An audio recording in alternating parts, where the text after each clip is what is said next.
교회여라고 제목을 지어봤습니다.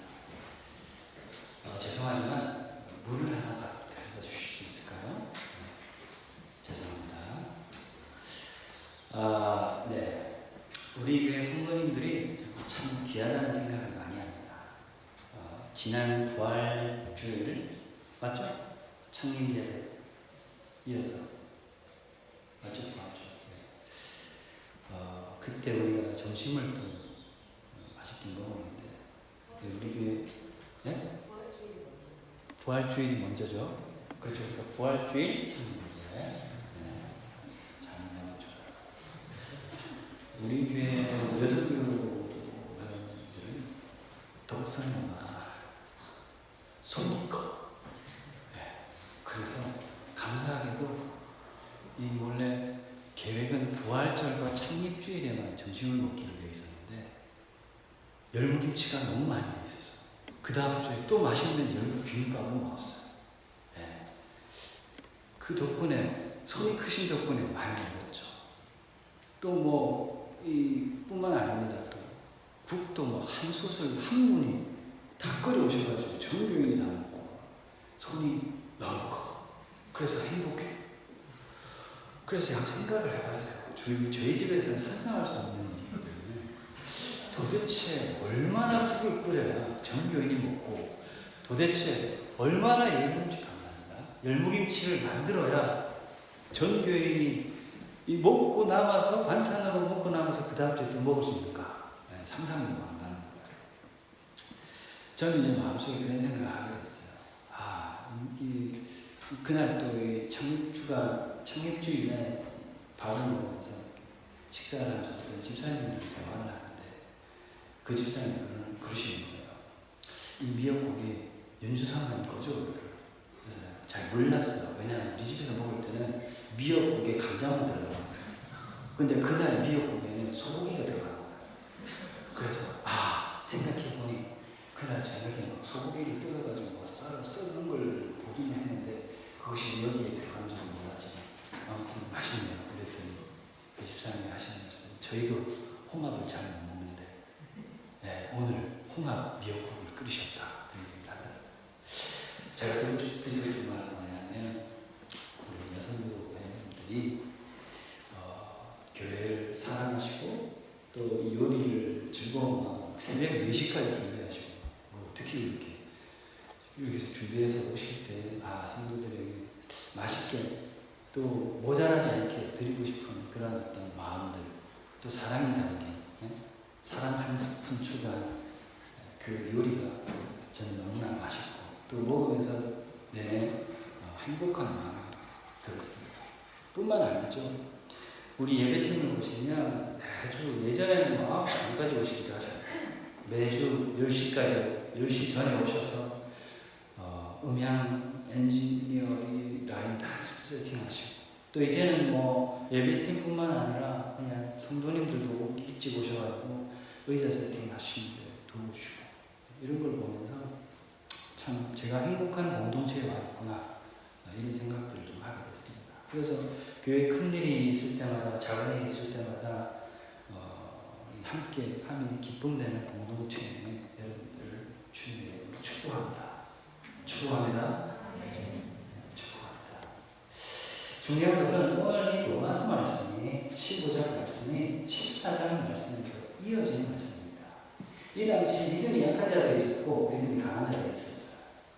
그런데 이 믿음이 강한 자들은 믿음이 약한 자들을 신뢰하지 말고 또 믿음이 약한 자들은 믿음이 강한 자들을 비판하지 마라 라는 말씀을 권면하면서 오늘 이 본문 말씀 15장을 이어지는 거죠.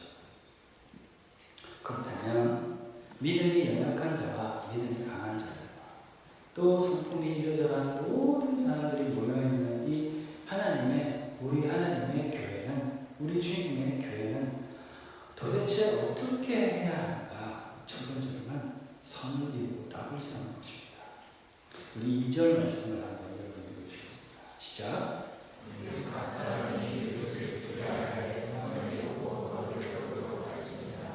네, 여기 이 말씀에서 이 2절 말씀에 이 이웃을 기쁘게 하되 라고 말할 때 이 기쁘게 하되라는 이 성경 원어를 보면 무조건 남의 기분을 맞추라는 게 아닙니다.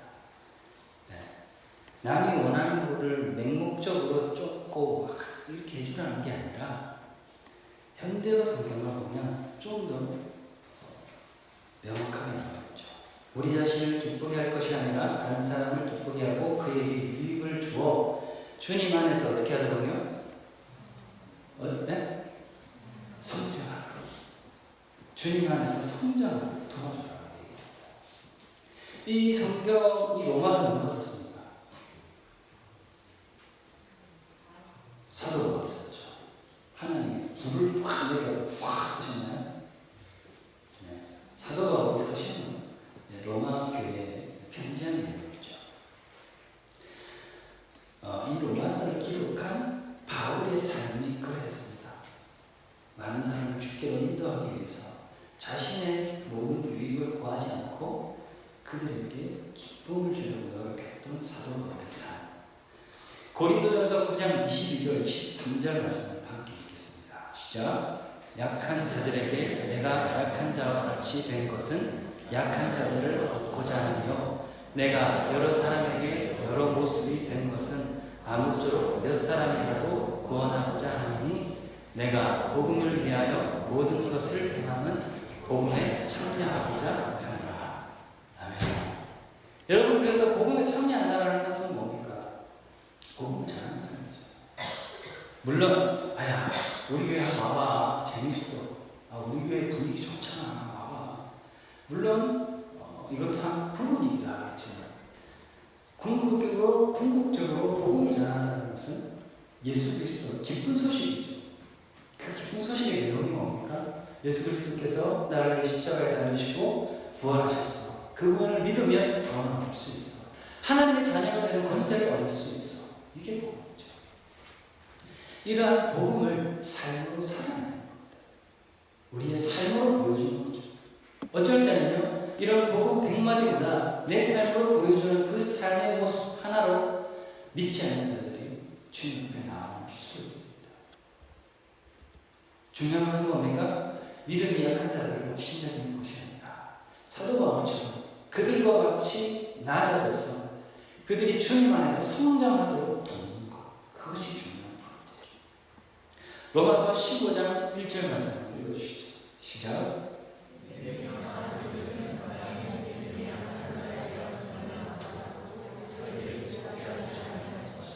네, 1절 말씀에서 등장하는 이 약한 자의 약점이라는 것은, 이 약점은 성경 언어로 보면 연약함이라는 의미로 씁니다. 그래서 뭡니까? 믿음이 약한 자의 연약함을 담당한다.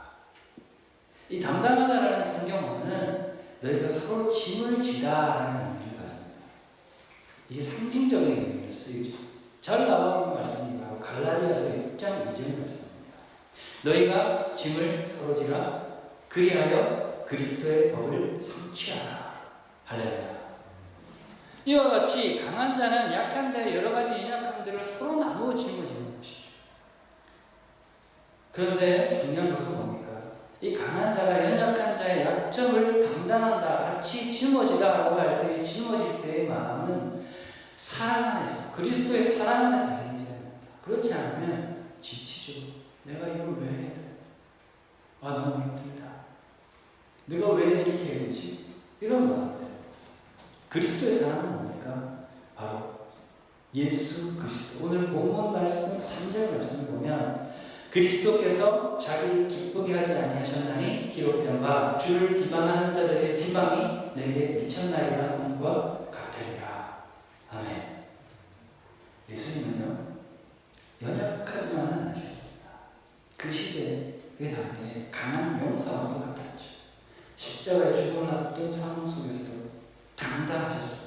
빌라도 앞에서 예수님 뭐라고 말씀하십니까? 빌라도가 묻죠. 네가 유대인의 왕이냐? 네 말이 옳다.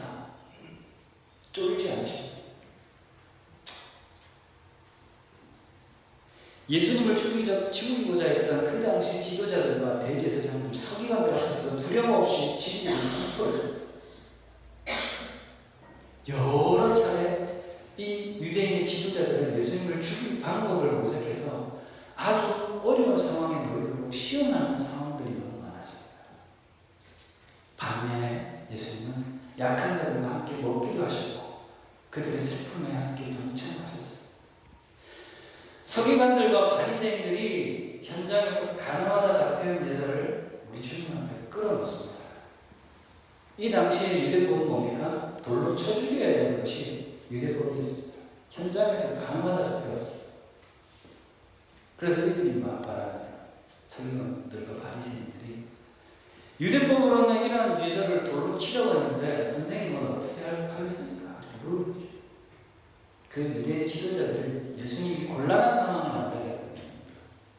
돌로 쳐 죽여라 이랬더니 뭡니까? 자기 사람 있는 사람인데 죽일 수 없다. 그럼 뭡니까? 왜 법을 어기냐 이렇게 됩니다. 이런 상황 속에서 예수님 뭐라고 말씀하십니까? 죄 없는 자가 이 애를 돌로 쳐라. 그리고 땅에 뭐라고 쓰셨어요? 성경에는 이 땅에 뭐라고 썼는지 기록되어 있지 않나요? 그래서 뭐라고 썼는지는 모릅니다. 그런데 그 글을 쓰고 난 뒤에 모든 사람들이 하나 둘 떠나가죠. 그리고 마지막 그 여자와 예수님만 남습니다. 예수님 뭐라고 합니까? 야 이제 둘이 남았으니까 죄를 좀 정산해야 되지 않겠냐? 너는 죽을 죄를 졌으니 죽어야지. 이렇게 하시는 게 아니잖아요. 너를 고발하고 너를 정죄한 자가 다 어디로 가느냐? 나도 너를 정죄하지 않을 것이니 가서 다시는 죄를 짓지 마라.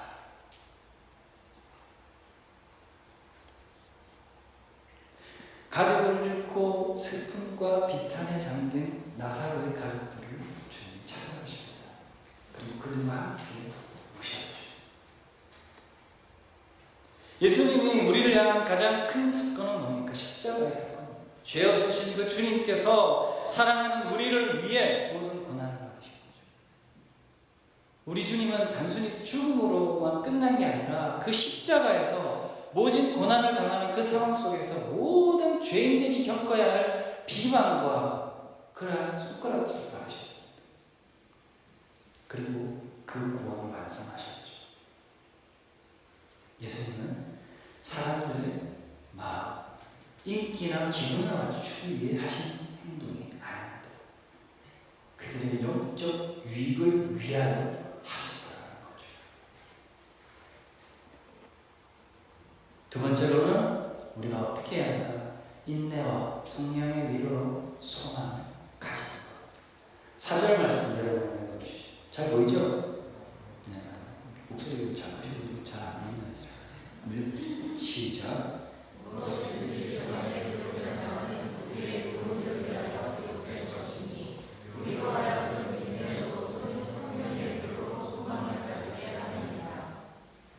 이 말씀은 앞절에서 인용한 시편 69편 9절의 메시아에 관한 예언의 말씀을 가리키는 겁니다. 여러분 십자가의 고통은 육체에 가는 극한의 형벌입니다. 그래서 극악무도한 사람들이 사형 처벌을 받을 때 택했던 처형 방법 중에 하나였죠. 육체의 극한 고통을 당하는 것도 힘드신데 모든 비방과 모욕을 하나님이 받으셨어요. 죄인으로서 겪어야 할 모든 것들을 뒤집어 쓰신 거죠. 중요한 건 뭡니까? 예수님은 지은 죄가 없었다는 사실이에요. 저는 일생일대에 심각한 고민을 근래에 했습니다. 네. 두 가지였는데 였으니까 과거였죠. 네. 첫 번째는 아내의 최장암 사건이었습니다. 네. 아내가 자꾸 등이 아프고 자꾸 손도 노랗고 얼굴도 노랗다고 자꾸 보여줘요. 그래서 소화도 안 된대. 그래서 원래 이것저것 아픈 사람이 아픈 부분이 많나 그냥 그림을 했어. 근데 이제 큰 사모님이 링크를 하나 그어주시고 그 안에 보니까 모든 증세가 췌장암을 가리키는 거. 염통, 소화불량, 황달 증세. 그래서 밥 먹다가 눈을 까지고 봤어요. 그랬더니 정말 노란 거예요. 근데 중요한 거는 이 정도 됐으면 이제 말기 증세가 있는 거예요. 이 밤에 잠도 안 오고 생각도 많아지는 거죠. 여행은 전세금 다 빌려주고 속이 정착도 없었는데 지금도 이제 빚밖에 안 남았는데 한국에 들어가면 이 나이에 그 목사로 갈 수는 없고, 그렇다고 이제 목사를 가고 어떻게 내가 병원비를 될 것이냐, 그러면 안 되겠다. 그럼 원래 내가 생명수양 강사 가지고는 병원비는 안 될 거고 버스 기사를 해야 돼. 버스 기사를 안 될 거고. 내가 요즘 부자 아빠 가라는 알바를 읽고 있는데 투자를 해야 되나, 여러 가지 고민이 많았었어요. 그런데 아내가 옆에 와서 눕자고 하고 자더라고요. 야, 아내는 잘 자는데 나는 새벽 1시 이렇게 잠을 못 잤어요. 그래서 이거 안 되겠다, 병원을 갔죠. 그랬더니 결과가 췌장암이 아니래요. 모든 수치가 정상 수치예요.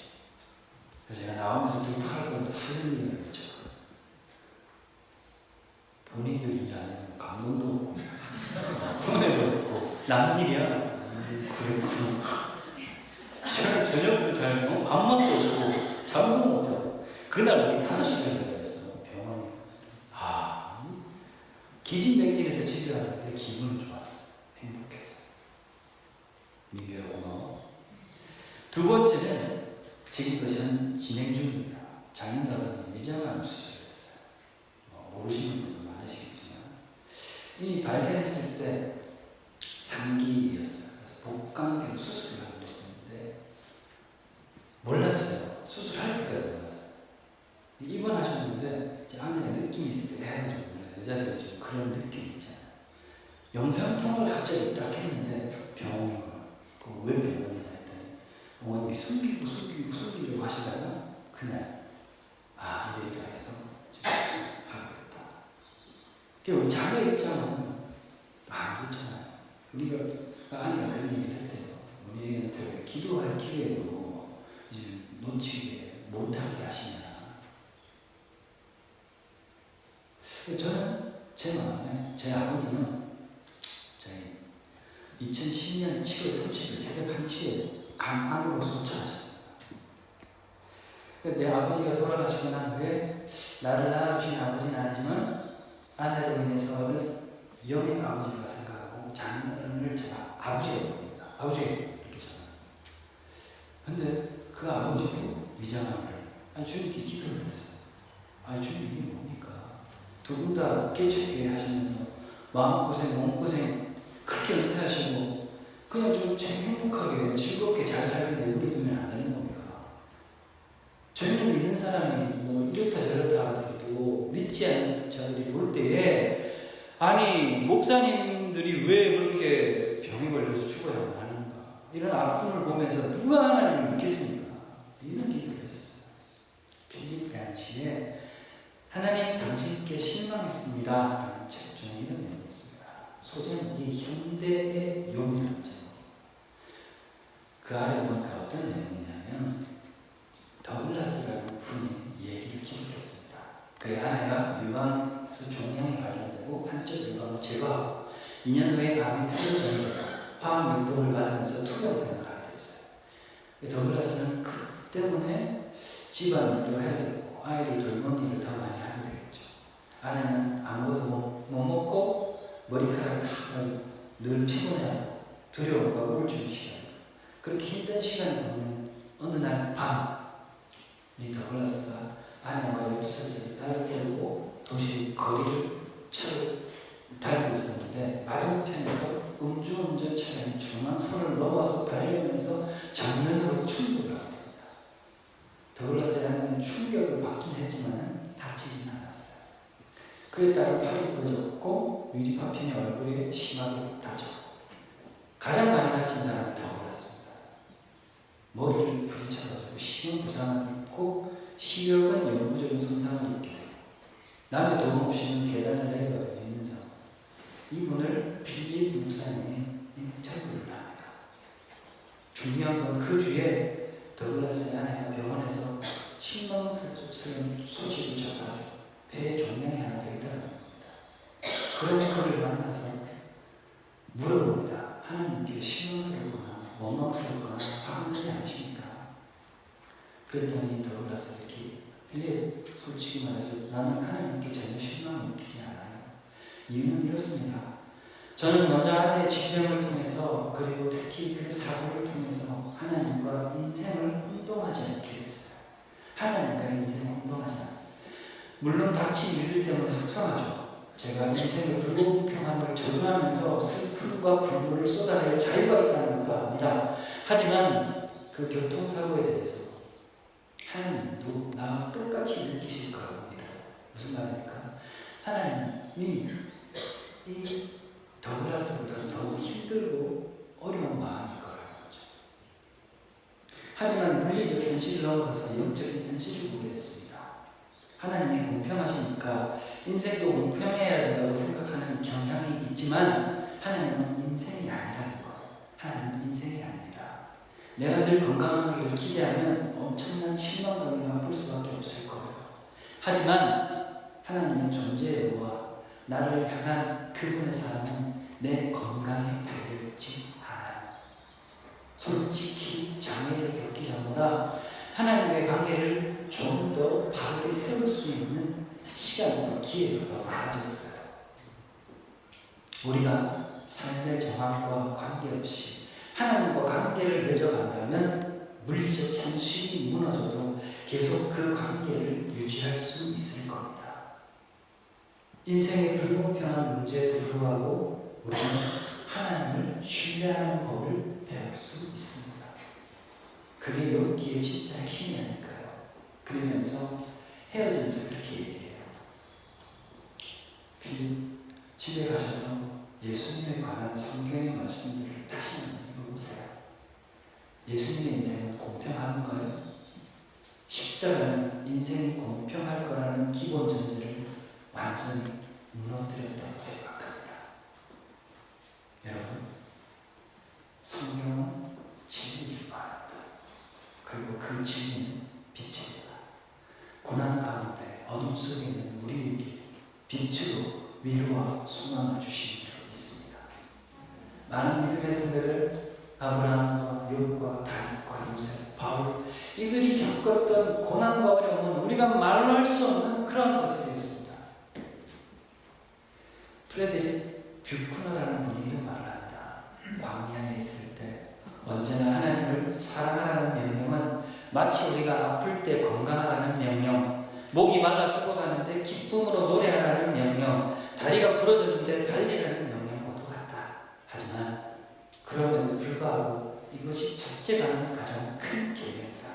심지어는 광야에서도, 특히 광야에서는 더더욱 그대는 하나님을 사랑해야 한다. 왜 그럴까요? 저와 여러분을 위해서 하나님을 사랑해요. 하나님을 위해서 하나님을 사랑하는 게 아니에요. 예수님은 십자가의 고난 속에서 하나님을 잊지 않았습니다. 우리 하나님께서 철저하게 예수님을 외면했죠. 왜냐하면 그 자리는 그가 무도한 죄인의 신분으로 그 자리에 있는 자리이기 때문에. 하지만 오늘날 고난과 어려움 가운데 있는 저와 여러분을 하나님은 결코 외면하지 않으십니다. 이 사실 하나를 꼭 기억하시길 바랍니다. 세 번째, 하나님께 영광을 돌리는 것. 아버지 하나님께 영광을 돌리는 것. 6절 말씀 한번 읽어주시죠. 시작.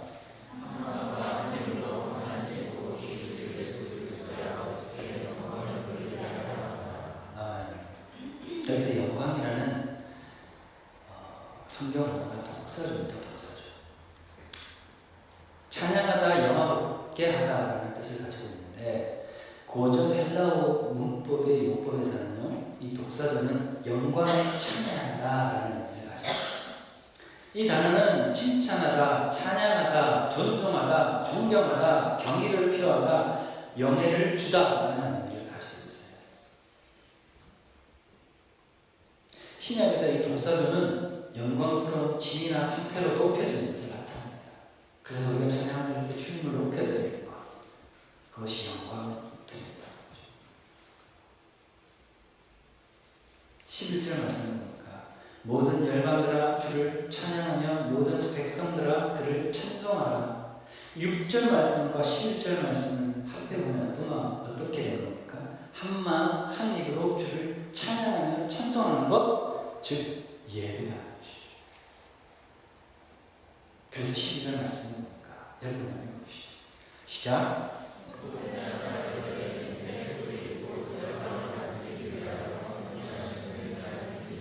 열방이 그에게 소망을 두리라 하였느니라.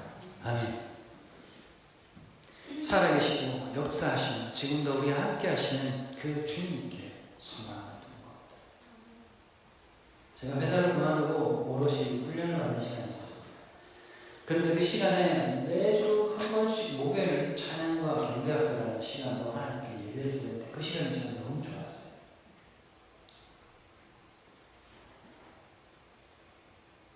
예배를 드리고 돌아서는데 다음 주 예배가 기도되는 거죠. 여러분 그런 마음 있으신가요? 아니면 주일 오늘 예배 드려야 되니까 가자. 예배 드리고 나면 뭔가 해야 할 숙제를 할 것 같은 그런 느낌. 제가 야간반으로 몰려서 옮겼어요. 수업 공부를 그렇게 하고 있는데 학교에 수업을 받으러 갔는데 한 선생님을 만났습니다. 그분은 얼굴에 드러나는 표정을 몰랐겠지만 저는 보기에 너무나 힘들고 지치고 피곤해 보였습니다. 학교에 올라가서 기도가 되더라고요. 그리고 집에 가서 그날 밤 기도를 했습니다. 주님, 이분에게 힘과 용기와 지혜를 주세요. 살아가는 삶이 무지가 않습니다. 하지만 우리 모두가 주께 소망을 두고 그분을 예배할 수 있었으면 좋겠습니다. 고난이 찾아와서 그분을 예배하고 소망을 둘 수 없어서 그분을 예배하고 먹을 것이 없고 입을 것이 없어서 그분을 예배합시다. 여러분 다른 것과 타협하지 마십시오. 여러분을 위해서 드리는 예배는 무슨 일이 있어도 드리셔야 돼요. 오늘 말씀을 결론을 드립니다. 우리에게 허락하신 귀한 이 사랑의 공동체, 이 교회, 각 여러분이 각각 하나님의 교회입니다. 그런 여러분을 축복합니다.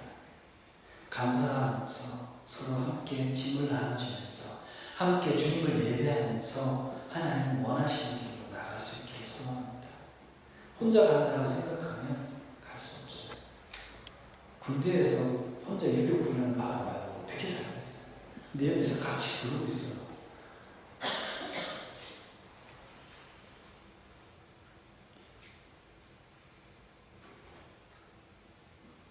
우리에게는 주 예수 그리스도가 계십니다.